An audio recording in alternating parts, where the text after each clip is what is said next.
Bayangkan sebuah dunia di mana satu serangan peluru di sebuah perbatasan kecil bisa memicu serangan balasan dari 32 negara sekaligus. Inilah realitas dari NATO, aliansi militer paling kuat dalam sejarah manusia. Namun, benarkah NATO hanya sebuah tameng pelindung? Ataukah ia adalah instrumen catur Amerika untuk menguasai dunia? Dari reruntuhan Perang Dunia Kedua hingga perebutan wilayah es di Greenland yang kini memanas, kita akan membongkar bagaimana aliansi ini dibentuk, bagaimana ia bertahan, dan tantangan besar apa yang sedang menguji solidaritas mereka hari ini. Simak sampai habis, karena sejarah ini sedang berulang di depan mata kita.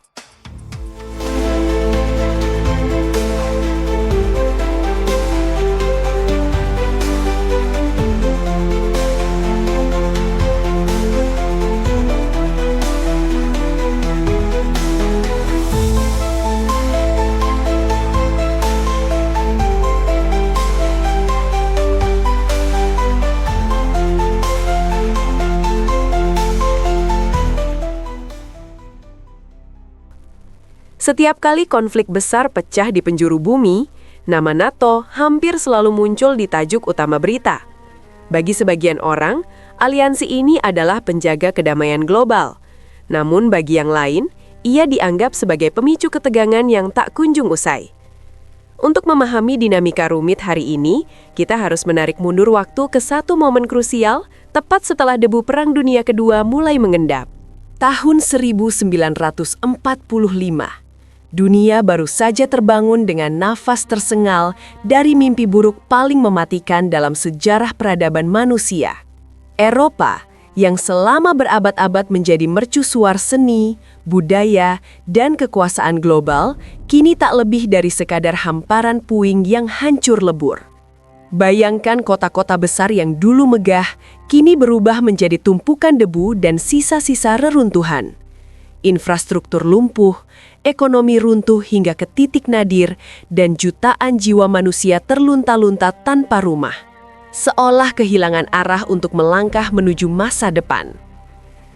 Namun, di tengah keheningan reruntuhan ini, sebuah tatanan dunia baru mulai terbentuk. Panggung kekuasaan tidak lagi terbagi ke banyak negara, melainkan bergeser secara ekstrim ke tangan dua raksasa baru, Amerika Serikat dan Uni Soviet.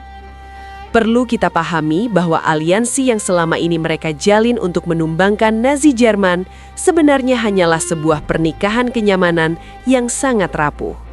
Begitu musuh bersama mereka musnah, topeng persahabatan itu pun tanggal. Yang tersisa hanyalah kecurigaan mendalam dan benturan ideologi yang sangat tajam. Kapitalisme Barat yang mengusung kebebasan pasar kini berhadapan langsung dengan komunisme Timur yang dipandu kendali ketat negara. Ketegangan ini perlahan membangun sebuah tembok tak kasat mata, sebuah garis imajiner yang mulai membelah dunia menjadi dua kubu yang saling mengunci pandangan, blok Barat dan blok Timur. Di satu sisi ada harapan untuk bangkit, namun di sisi lain muncul ketakutan mencekam akan datangnya invasi baru yang mungkin jauh lebih mengerikan dari perang sebelumnya. Pasca Perang Dunia Kedua, awan kelabu ketakutan kembali menyelimuti benua biru. Ketakutan akan ekspansi ideologi komunisme di tengah kondisi Eropa yang masih compang-camping dan lemah membuat negara-negara Barat akhirnya tersadar akan satu kenyataan pahit. Mereka tidak akan mungkin sanggup bertahan sendirian menghadapi bayang-bayang raksasa Soviet di Tibur. Tekanan politik dan kekhawatiran akan adanya invasi baru menciptakan sebuah urgensi yang belum pernah ada sebelumnya dalam sejarah diplomasi modern. Maka pada bulan April tahun 1949 bertempat di Washington DC, para pemimpin dari Amerika Serikat dan 11 negara pelopor lainnya berkumpul. Di bawah sorot lampu sejarah, mereka menandatangani sebuah komitmen yang akan mengubah wajah keamanan dunia selamanya, North Atlantic Treaty Organization, atau yang lebih kita kenal sebagai NATO. Tujuan utama dari aliansi ini melampaui sekadar kerjasama diplomatik biasa. Intinya adalah pertahanan kolektif. Di dalam piagam pembentukannya terukir sebuah pasal yang hingga hari ini dianggap sebagai jantung dan urat nadi paling sakral dari seluruh aliansi, pasal 5 yang legendaris. Bunyinya sangat tegas dan tanpa kompromi, menyatakan bahwa serangan bersenjata terhadap satu atau lebih anggota, baik di Eropa maupun Amerika Utara, harus dianggap sebagai serangan terhadap mereka semua. Ini adalah sebuah janji suci untuk saling pasang badan jika musuh mulai menyerang. Bagi Washington, pembentukan NATO bukan sekadar pemberian bantuan militer di atas kertas. Ini adalah penancapan kaki strategis Amerika Serikat yang sangat kuat di tanah Eropa. Kehadiran NATO memastikan bahwa Amerika memiliki kontrol penuh untuk menjaga stabilitas ekonomi global, serta menyediakan instrumen utama untuk membendung pengaruh Soviet secara total di garis depan. Dengan adanya pasal 5 ini, NATO tidak hanya menjadi organisasi militer, tetapi juga menjadi perisai raksasa yang memaksa kekuatan lawan untuk berpikir 1000 kali sebelum berani menyulit api konflik di tanah Atlantik Utara. Selama dekade-dekade berikutnya, peradaban manusia seolah terus berdiri di tepi jurang kiamat yang sangat curam. Dunia terbelah secara ekstrim menjadi dua kekuatan raksasa yang saling mengunci pandangan. NATO di bawah kepemimpinan Amerika Serikat di barat berhadapan langsung dengan Pakta Warsawa yang dipimpin Uni Soviet di timur.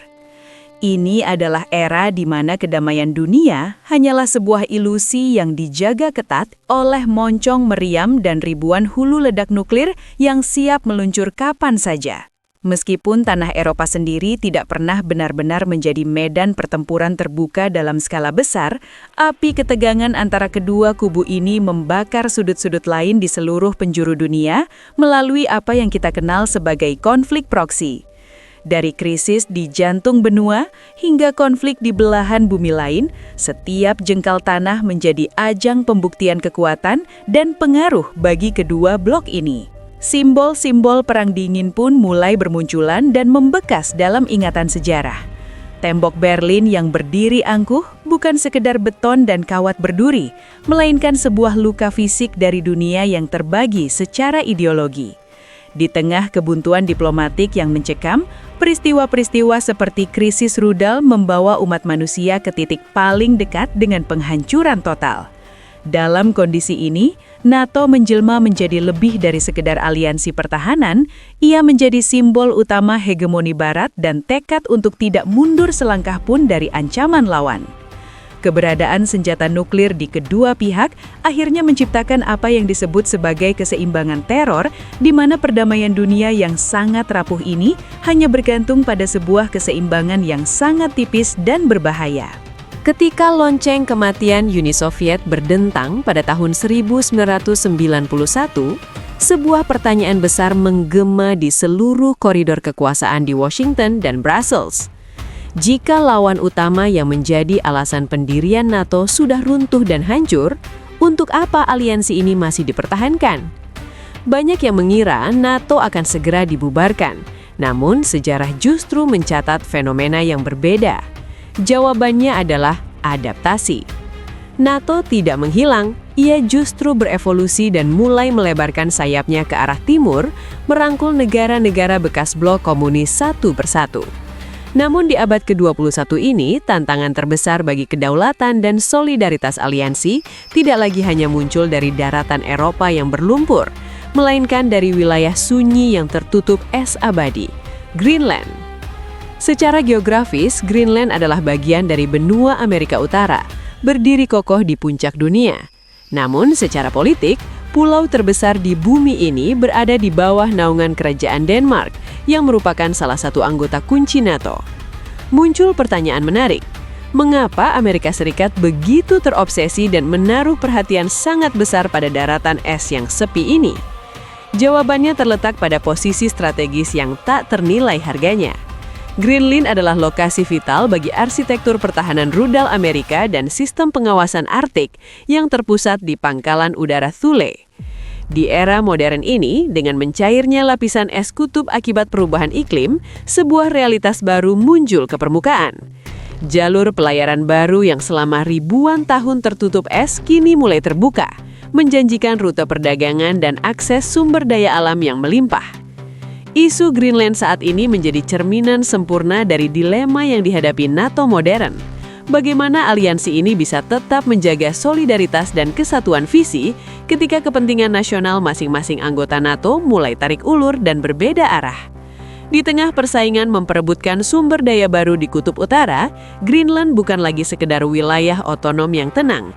Ia telah menjadi papan catur baru di mana geopolitik, perubahan iklim, dan ambisi kekuatan besar dunia bertemu dalam sebuah pertaruhan yang sangat tinggi. Sejarah NATO selama lebih dari 7 dekade menunjukkan bahwa aliansi militer bukan hanya soal senjata, tapi soal kepercayaan dan keseimbangan kekuatan yang rapuh. Dunia akan terus bergerak, dan sejarah tampaknya akan selalu menemukan cara untuk berulang. Apakah NATO akan tetap menjadi pilar stabilitas, atau justru terpecah oleh kepentingan anggotanya sendiri? Hanya waktu yang bisa menjawab. Jika Anda menyukai pembahasan sejarah yang mendalam seperti ini, pastikan untuk menekan tombol subscribe agar tidak ketinggalan konten lainnya.